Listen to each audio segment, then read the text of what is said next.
Hi, this is Julianne, and welcome back to part 2 of the four-part How to Pick a Planner and Use It series.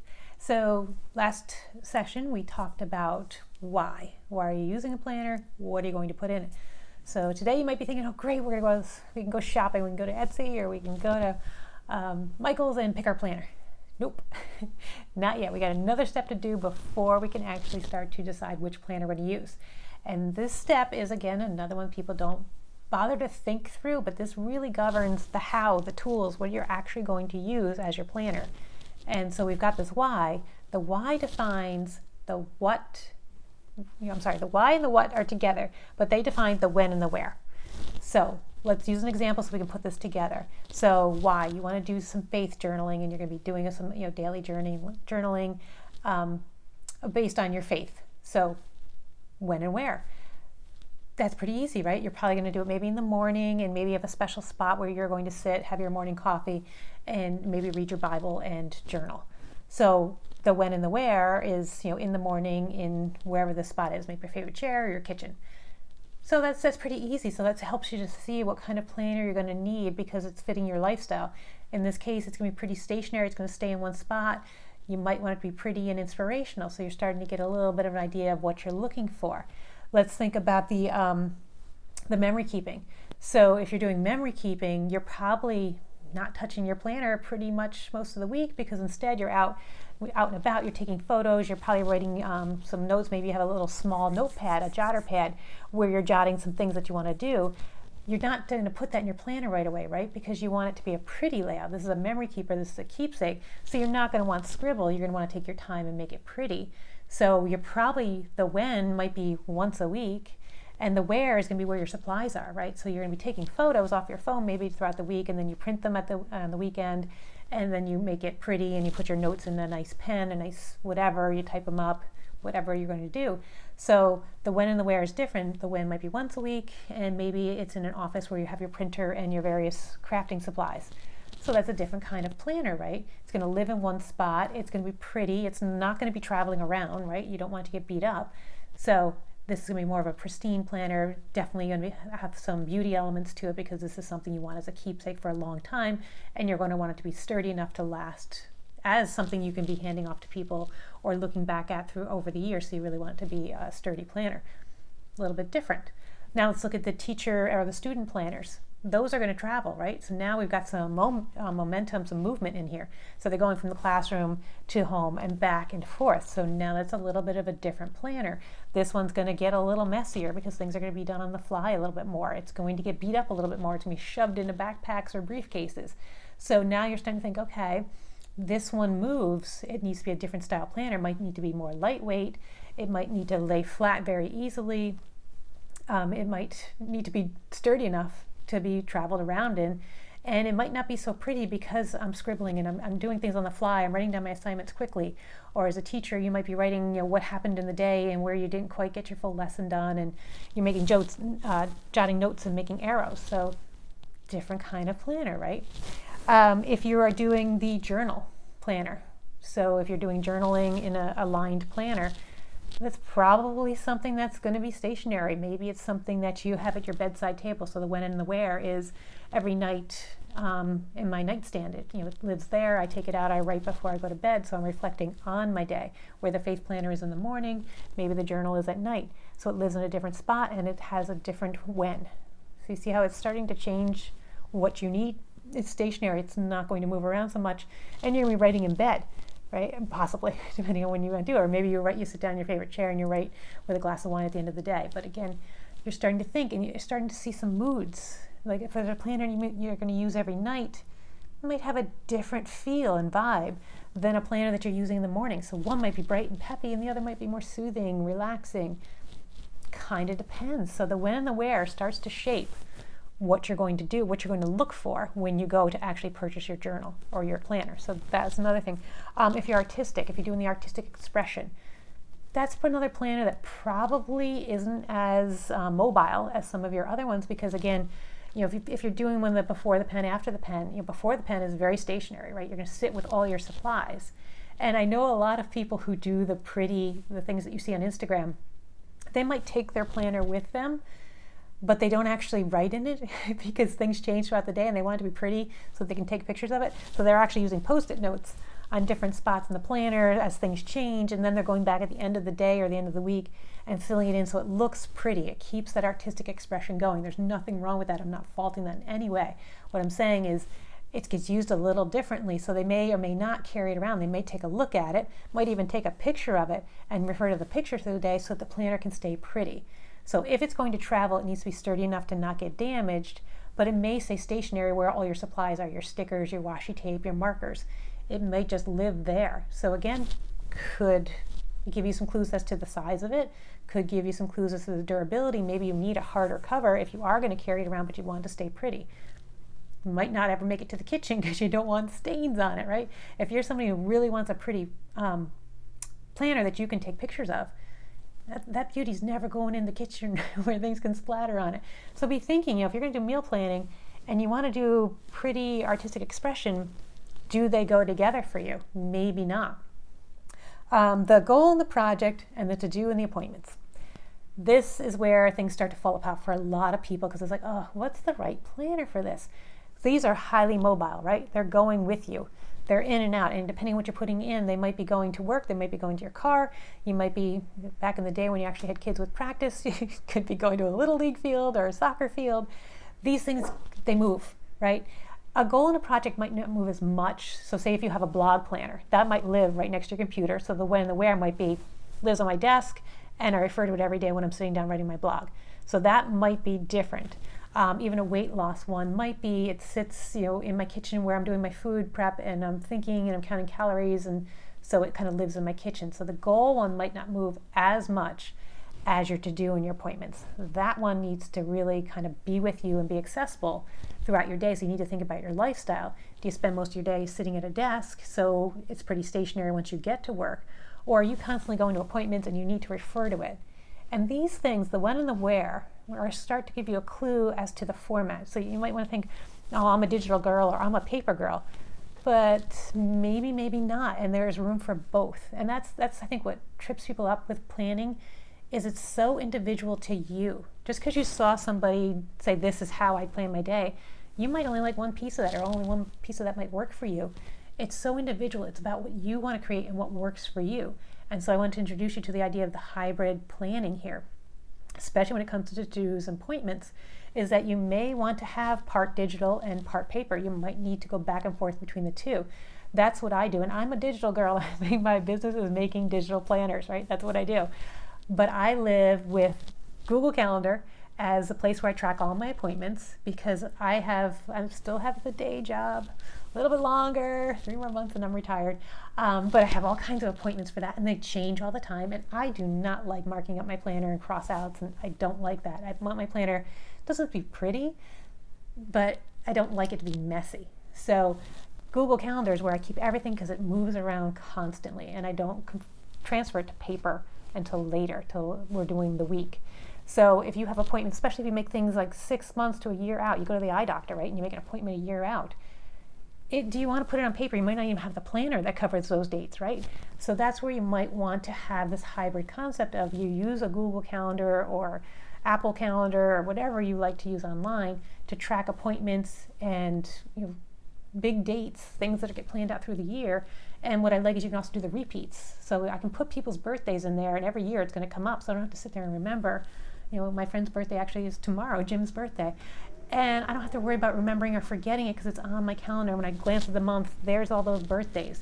And what I like is that I can filter. I'm sorry, that's another dog crusade. It happens. This is real life, real video editing. But you might have, when I love the Google Calendar because I can do repeat appointments. So say I have a staff meeting every day at a certain time. It just goes in there. I can hit the repeat button, where I might not put that in my planner for every single day at 9:30, I'm going to have a staff call. I might just put a little mark that, SC, staff call. So I don't have to go too elaborate. So I definitely use that hybrid planning system, and I want you to be thinking about, okay, when and where. So when will I need it? If it's all the time, and where is all over the place, you might need to be leaning more towards digital, something you can access on your phone and on your desktop and in your car. just be thinking about all the different places you might need that. And that definitely comes into play with to-dos and with appointments. And another thing, like with Google Calendar, is some people make it work, but a lot of us don't like it. It just doesn't have a good to-do tracker built in. So here you are with your Google Calendar and your appointments, and you're like, got it locked in. To-dos. They have this thing called Task. It's terrible. In my opinion anyway, it's terrible. It just doesn't work. So now you're thinking, all right, now what do I do? And that's again why hybrid planning comes in, is you might want the paper so that you can get your appointments just for the week and your to-dos for the week. So you use your Google Calendar for all your major appointments, but then when the week comes, and that's what I do. So I can grab my planner here.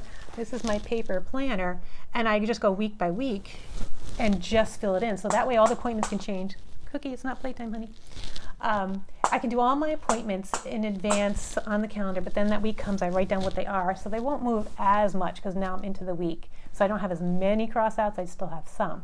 And I write all my to-dos at that point. So the paper is my appointment and to-do tracker, but I let my appointments really live out on Google Calendar until the week of, if that makes sense to you. So the when and the where is you're really going to decide what tools you're going to use and what's going to work for you.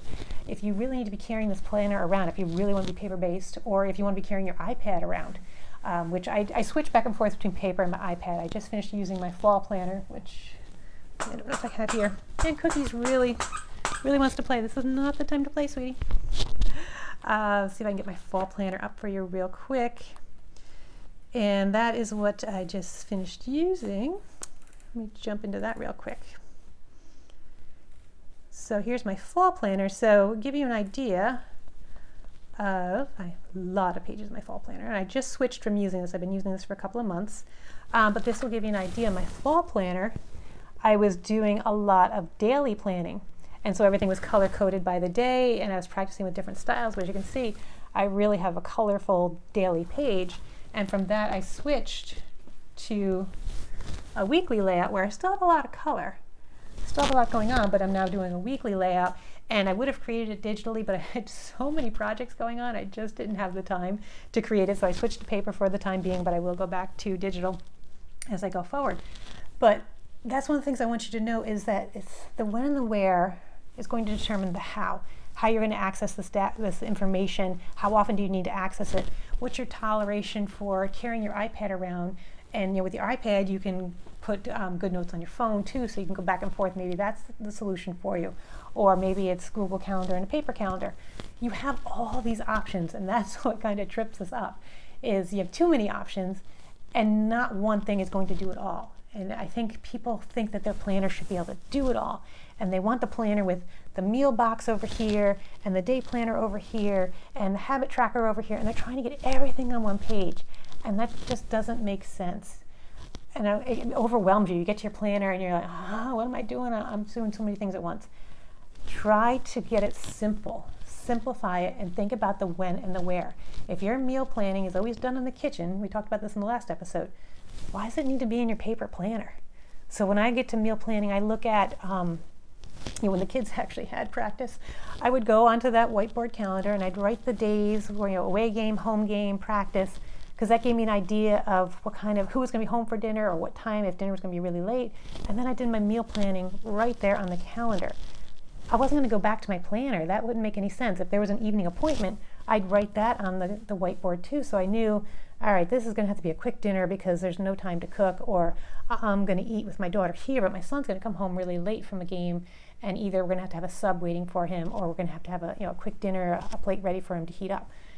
So that lived in the kitchen. It didn't live in my paper planner. So the when and the where is really going to start to determine what your page style is going to be, how portable the item's going to be, if it's going to be digital, if it's going to be paper, or if you're going to have a hybrid. So this is really important. So go back to the brain dump you did, and you wrote down all the things you wanted to do, all the whats and the whys of your planner. Now add the columns of when and where. So you'll see there was blank columns. Now you're going to write when and where in there, and you're going to start to say, okay, when will I use this planner? Where does it have to be? So if you're going to use it, again, for the journaling, it's a different planner. And if you're going to be doing nighttime journaling, you don't want it living with your appointments. And you probably don't want your nighttime journaling living with your faith planner, right? So it's going to start to give you different ideas. But if they live in different spots, Now it gets a lot less confusing as to what you're doing. You're focused on one thing with that planner. And for me, like when I journal, it's always on paper. When my daughter journals, it's always digital. So you're going to have preferences, and that's what you want to be thinking. And the nice thing about digital is I have way too many planners in here, but that's what I do for a living. But I have a ton of planners, my GoodNotes, and I love that I can constantly change. So, okay, we're doing this. Oh, no, we're going to switch gears. Now we're going to do this. So I'm working on this project. Now I'm working on my reading. Now I'm working on this. I can switch to different planners on the same device. And you might really like that. If you do something like a disc-bound planner, like Happy Planner, or a ring-bound planner, you can be taking pages in and out. So they call them, what do they call it? Frankenplan. I think that's what Heather Keller calls it, where she puts different parts of different planners all into one planner. So maybe in the beginning of the month there's a couple pages of journaling, but then there's some pages of appointments, and then there's some pages of scrapbooking, and kind of all into the same planner. And you can do that, and then she separates them back out later, but while she's working on it, she has them all kind of mishmashed into one planner, so she's carrying one book, but it's serving multiple purposes. Maybe that works for you. Maybe that's your version of a hybrid planner where you have 3 different planners, but they temporarily live together for a short time, and then you break them apart and go do something, go put them back in their respective places. So all up to you. There's so many choices, and you can't go wrong. And we're going to talk a little bit about in the next one, as we get into styles, but what I want you to be thinking about is you can totally change. Be flexible with this. I don't want you to go out and have a planner graveyard, because we're all guilty of that. I'm sorry, but it happens. But I still want you to be flexible and feel like you can change your planning style.